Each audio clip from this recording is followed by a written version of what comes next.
వేద పండితులచే శుభకార్యాలు పూజలు హోమాలు జాతకాలు ఆఫీస్ పూజలు చేయించుట కొరకు పూజారీస్.com. నమస్కారం, నేను మీ జాహ్నవి. మనతో ఉన్నారు ప్రముఖ జ్యోతిష్య వాస్తు పండితులు, ప్రముఖ ఆధ్యాత్మికవేత్త, అగ్ని ఉపాసకులు, భారతీ శంకరపీఠ వ్యవస్థాపకులు, వేద స్మార్త జ్యోతిష్య ఆగమ ధర్మశాస్త్ర ప్రతిష్టాంత పండిత వర్యులు బ్రహ్మశ్రీ అన్నవరపు తిరుపతి మూర్తి అవధాని గురువు గారు. నమస్కారం గురువు గారు. ఓం శ్రీ మహాగణాధిపతయే నమః. గురువుగారు, సోమవారము శ్రావణ పౌర్ణిమ, అసలు నక్షత్రం శ్రవణ నక్షత్రం కదా. ఇంకా పౌర్ణమి అంటే ఆ రోజు ఈ శ్రావణ మాసం శ్రవణ నక్షత్రం. అసలు సోమవారము పౌర్ణమి అసలు చాలా మంది ఎదురు చూస్తూ ఉంటారనుకుంటా ఆ రోజు కోసం. ఆ వైబ్సే చాలా బాగా అనిపిస్తూ ఉంటాయి. ఎందుకో అసలు ఏంటి అంతటి విశిష్టత సోమవారం? ఈసారి ఏమన్నా స్పెషల్ పరిహారాలు మా అందరి కోసం, అసలు ఆ రోజు ప్రత్యేకత ఏమిటో వివరించి ఆ స్పెషల్గా పరిహారాలు కూడా అందించండి గురువుగారు. ఓం శ్రీ మహాగణాధిపతయే నమః. సత్యనారాయణం దేవం శుక్లవర్ణం చతుర్భుజం శంఖచక్రగదా పద్మం వనమాలా విభూషితం దృష్ట్వా తం దేవదేవేశ స్తోతుం సముపచక్రమే. శ్రావణ పౌర్ణమి, శ్రావణ మాసం శ్రావ్యమైనటువంటిది. అలాగే శ్రవణ మాత్రేన యోగాన్ని భోగాన్ని ఇస్తూ రోగాన్ని హరించి వేసేటువంటిదే శ్రావణ మాసం ప్రధానం. చంద్రుడు ఆరాధ్య దైవం కనుక. అందులోనూ శ్రావణ పౌర్ణమి అంటే శ్రవణ నక్షత్రంతో కూడి వచ్చినటువంటిది. రోహిణి హస్తాశ్రవణం చంద్ర నక్షత్రాలు చాలా చంద్రుడికి ప్రీతికరమైనటువంటిది. ఆ రోజునాడు సోమవారం కావటం చేత స్వతహాగా సోమవారం అంటే ఈశ్వరారాధన అనేటువంటిది ప్రతి మనిషి చేసుకుంటారు. కాబట్టి ఉదయం పూట చక్కగా ఈశ్వరారాధన చేసుకొని సాయంకాలం గోధూలికా సమయం అంటే అస్తమానం సమయంలో ఆవు పేడ తీసుకొని కాస్త అలికేసేసి వెంకటేశ్వర స్వామి వారి దీపారాధన చక్కగా గోడకి పసుపు రాసి 3 నామాలు పెట్టి కింద విస్తరాకులో గుడ్లు వేసి అఖండ దీపం లాంటిది దీపం తీసుకొచ్చి పెట్టి వెంకటేశ్వర స్వామి వారికి దీపారాధన చేసి ఆయనకి వడపప్పు పళ్ళు పానకం నివేదనగా పెట్టడం వలన ఏమవుతుందంటే మనకు తెలియనటువంటి కొన్ని దృష్టి దోషాలు ఉంటూ ఉంటాయి. ఆ దోషాలు ఆ జ్యోతి వెలుగుతున్నంతసేపు అందులో నుంచి వచ్చే భస్మం ఏదైతే కనుక ఆ వత్తి మాడిపోతూ వస్తుందో ఆ దాంతో ఈ దోషాలన్నీ కూడా నిర్వీర్యమైపోతాయి. ఆ వెంకటేశ్వర స్వామి వారికి దీపారాధన పెట్టిన తర్వాత ఏమాత్రం అవకాశం ఉన్నా వీలు చేసుకుని చక్కగా సాంగ సపరివార రమా సహిత సత్యనారాయణ స్వామి వారి వ్రతం చేసుకోవటం అనేటువంటిది పూర్ణదాయకమైన ఫలం. ఎందువల్లంటే ఏకాదశ్యాం అనేకదాయకం చెప్పబడింది వ్రతానికి. మరి ఏకాదశి అనేకదాయకం కదండి, మరి పౌర్ణమి నాడు ఏంటి అంటే పూర్ణదాయకం. అనేకదాయకానికి అంటే అక్కడ శేషం మిగిలింది. పౌర్ణమి అంటే పూర్ణదాయకమైనటువంటి ఫలం స్వామివారు మనకు అనుగ్రహిస్తారు.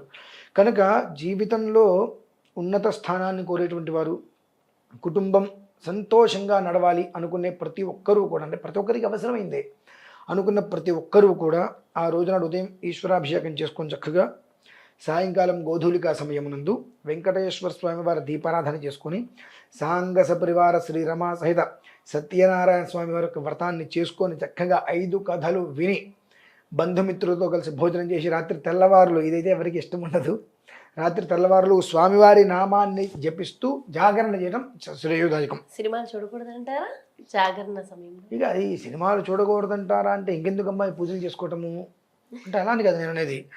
పూర్ణదాయకం అన్నప్పుడు మనం చేసేటువంటిది ఏదైనా పూర్తిగా చేస్తే వచ్చేటువంటి పూర్ణదాయకం. అర్థవంతంగా చేస్తామంటే అర్థఫలితమే వస్తుంది. సగం కడుపుకి అన్నం పెట్టి లే అంటే అది మహాదోషం. కనుక ఆ రకంగా చేసుకోవడం అనేటువంటిది సకల శ్రేయోదాయకం. ప్రతి మనిషికి కూడా మామూలుగానే ప్రతి నెల సత్యనారాయణ స్వామి వారి యొక్క వ్రతం మనకు 13, 14 తారీఖుల్లో సంక్రమణం వస్తుంటుంది. ఆ సమయంలో ప్రతి నెల చేయడం విశేషం. పౌర్ణమి నాడు చేసుకోవడం పరమ విశేషం. అంతకు మించి 10,000 రెట్ల ఫలితం అనేటువంటిది శ్రావణ పౌర్ణిమ. శ్రావణ్యాం పౌర్ణమాస్యాం ఆధీతానాం ఛందసాం సవీర్యత్వాయ ఇటు చెప్పుకుంటూ చాలా వస్తుంటాయి. ఆ శ్రావణ పౌర్ణమి రోజు నాడు ఇకపై జీవితం అంతా కూడా శ్రావ్యంగా ప్రశాంతంగా మనం వినేటువంటి మాటలన్నీ కూడా శోభాయమానంగా మంచి మాటలై ఉండాలి. అలాగే మన నోటి నుంచి వచ్చే మాటలన్నీ కూడా చక్కగా ఎదుటి మనిషికి ఉపయోగకరంగానే ఉండాలి తప్ప ఎదుటి మనిషిని తిట్టేట ఉండకూడదు.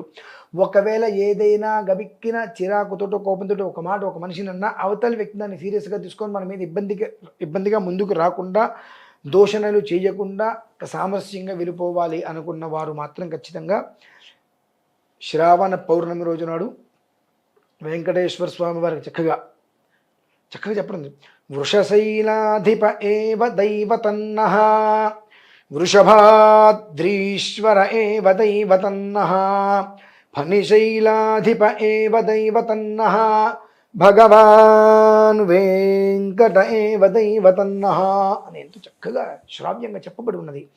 ఆ రకంగా మన జీవితం అంతయు కూడా ఆ రోజు మొదలుకొని శ్రావ్యంగా శోభాయమానంగా నడవాలనుకున్న ప్రతి ఒక్కరూ కూడా చక్కగా ఆ ఒక్క సాంగ సుపరివార రమా సహిత సత్యనారాయణ స్వామి వారి యొక్క వ్రతాన్ని దాన్ని ఆమూలాగ్రంగా చేసినట్లయితే 3 నుంచి 3.5 గంటల సమయం పడుతుంది.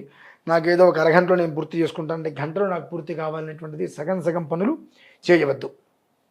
ఆమూలాగ్రంగా చక్కగా ఆ వ్రతాన్ని పూర్తి చేసుకొని బంధుమిత్రులతో కలిసి భోజనం చేసి ఆ స్వామివారి నామాన్ని జపిస్తూ తెల్లవారులు ఉండే ప్రయత్నం చేయండి. కనీసం మాత్రంగా 12:30 దాటే వరకైనా సరే ఉండగలిగితే 3వ జాము వస్తుంది కాబట్టి ఆ ఫలితం లభ్యమవుతుంది. ఎందుకంటే మన సెకండ్ షో సినిమాకి వెళ్ళామనుకోండి, ఏముంది అందులో ఈ 11 గంటలకు కూడా ఇప్పుడు ఆటలు వేస్తున్నారు. ఆ 11 గంటల ఆటకి వెళ్తే 2:30 3 అవుతుంది ఇంటికి వచ్చేటప్పటికి.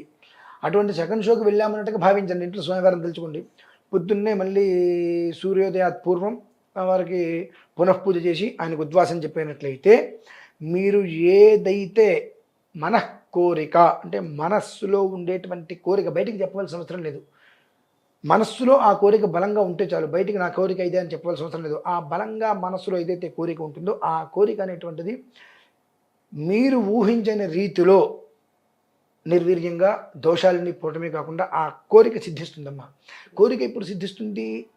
ఆ లోపల దోషాలు నిర్వీర్యమైపోవాలి. నిర్వీర్యం కాకుండా ఎన్ని కోరికలైనా సిద్ధించవు. కనుక మనకు ఉన్నటువంటి అపామార్గంగా వచ్చినటువంటి దోషాలు, ఎక్కువ దోషాలు శ్రవణంతో వస్తాయమ్మా. శ్రవణం అంటే వినటం. ఎట్లా ఒకరి గురించి ఒకరు చెప్పుడు మాటలు, ఆ మాటలు ఈ మాటలు చెబుతుంటారు. ఆ మాటలు వినటం వల్లనే ఆ దోషాలను మనం తీసుకుంటుంటాం.